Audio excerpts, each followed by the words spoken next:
الله أكبر الله أكبر۔ حضرت ابو ذر رضی اللہ تعالیٰ عنہ شہر یثرب ہی میں تھے کہ انہوں نے نبی کریم صلی اللہ علیہ وآلہ وسلم کے متعلق کچھ اڑتی اڑتی سی خبر سنی۔ انہوں نے اپنے بھائی سے کہا کہ تم مکہ جاؤ اور اس شخص سے مل کر آؤ۔ آپ کا بھائی انیس مکہ میں آیا، نبی کریم صلی اللہ علیہ وآلہ وسلم سے ملا، پھر بھائی کو جا بتایا کہ میں نے محمد صلی اللہ علیہ وآلہ وسلم کو ایک ایسا شخص پایا جو نیکیوں کے کرنے اور شر سے بچنے کا حکم دیتا ہے۔ ابو ذر رضی اللہ تعالیٰ عنہ نے کہا اتنی سی بات سے تو کچھ تسلی نہیں ہوگی۔ آخر خود پیدل چل کر مکہ پہنچے۔ حضرت ابو ذر رضی اللہ تعالیٰ عنہ کو حضور صلی اللہ علیہ وآلہ وسلم کی شناخت نہیں تھی اور کسی سے دریافت کرنا بھی وہ پسند نہیں کرتے تھے۔ زمزم کا پانی پی کر کعبۃ اللہ ہی میں لیٹے رہے۔ حضرت علی رضی اللہ تعالیٰ عنہ آئے، انہوں نے پاس کھڑے ہو کر کہا یہ تو کوئی مسافر معلوم ہوتا ہے۔ ابو ذر رضی اللہ تعالیٰ عنہ بولے ہاں میں مسافر ہوں۔ اچھا میرے ہاں چلو اور رات وہیں گزارو۔ حضرت ابو ذر رضی اللہ تعالیٰ عنہ رات حضرت علی رضی اللہ تعالیٰ عنہ کے گھر ان کے ساتھ ہی رہے۔ نہ حضرت علی رضی اللہ تعالیٰ عنہ نے کچھ پوچھا، نہ حضرت ابو ذر رضی اللہ تعالیٰ عنہ نے کچھ بتایا۔ صبح ہوئی، ابو ذر رضی اللہ تعالیٰ عنہ پھر کعبہ میں چلے گئے۔ دل میں حضرت صلی اللہ علیہ وآلہ وسلم کی تلاش تھی مگر کسی سے دریافت نہ کرتے تھے۔ حضرت علی رضی اللہ تعالیٰ عنہ پھر وہاں آ پہنچے۔ انہوں نے فرمایا شاید تمہیں اپنا ٹھکانہ نہیں ملا، چلو آج بھی میرے ہاں ہی رہو۔ حضرت ابو ذر رضی اللہ تعالیٰ عنہ نے ہاں میں جواب دیا اور پھر حضرت علی رضی اللہ تعالیٰ عنہ کے ساتھ ان کے گھر چل دیے۔ اب حضرت علی رضی اللہ تعالیٰ عنہ نے پوچھا تم کون ہو اور کیوں یہاں آئے ہو؟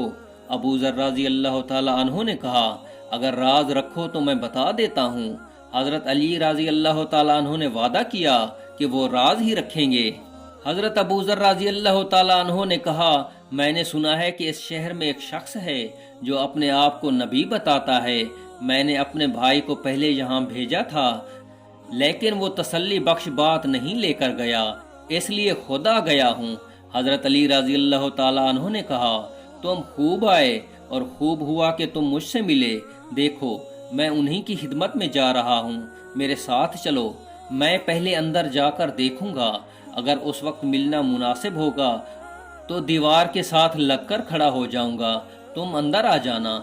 الغرض حضرت ابو ذر رضی اللہ تعالیٰ عنہ خدمت نبوی صلی اللہ علیہ وآلہ وسلم میں پہنچے اور عرض کیا مجھے بتایا جائے کہ اسلام کیا ہے۔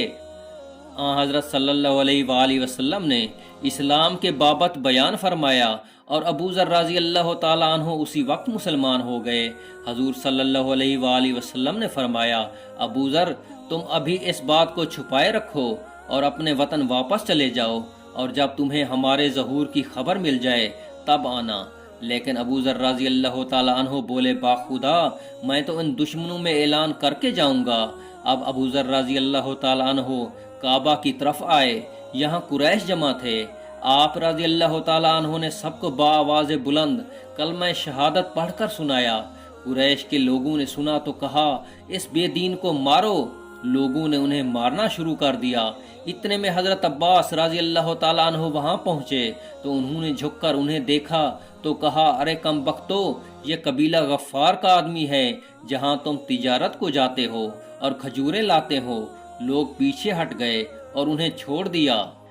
کچھ دن مکہ میں قیام کے بعد حضرت صلی اللہ علیہ وآلہ وسلم نے ان کو ان کے گھر واپس جانے کا حکم کر دیا اور فرمایا میں ان قریب یثرب ہجرت کرنے والا ہوں، اس لیے بہتر یہ ہے تم یہاں سے چلے جاؤ اور اپنی قوم کو جا کر اسلام کی تبلیغ کرو، شاید اللہ انہیں ہدایت دے اور اس کے بدلے تمہیں بھی اجر ملے۔ انہوں نے آپ صلی اللہ علیہ وآلہ وسلم کا حکم پاتے ہی روانگی کی تیاری کی اور وطن کا سفر شروع کرنے سے پہلے اپنے بھائی انیس سے ملے۔ انہوں نے کہا کیا کر کے آئے ہو؟ جواب دیا میں دائرہ اسلام میں داخل ہو گیا ہوں۔ یہ سنتے ہی آپ رضی اللہ تعالیٰ عنہ کے بھائی نے بھی اسلام قبول کر لیا۔ یہاں سے دونوں بھائی تیسرے بھائی انس کے پاس پہنچے۔ وہ بھی ان کی دعوت اسلام دینے پر مشرف با اسلام ہوئے۔ اس کے بعد تینوں وطن پہنچے اور دعوت حق میں اپنا وقت صرف کرنے لگے۔ اللہ تعالیٰ نے ان کو ہدایت دی اور سارا قبیلہ مسلمان ہو گیا۔ سبحان اللہ۔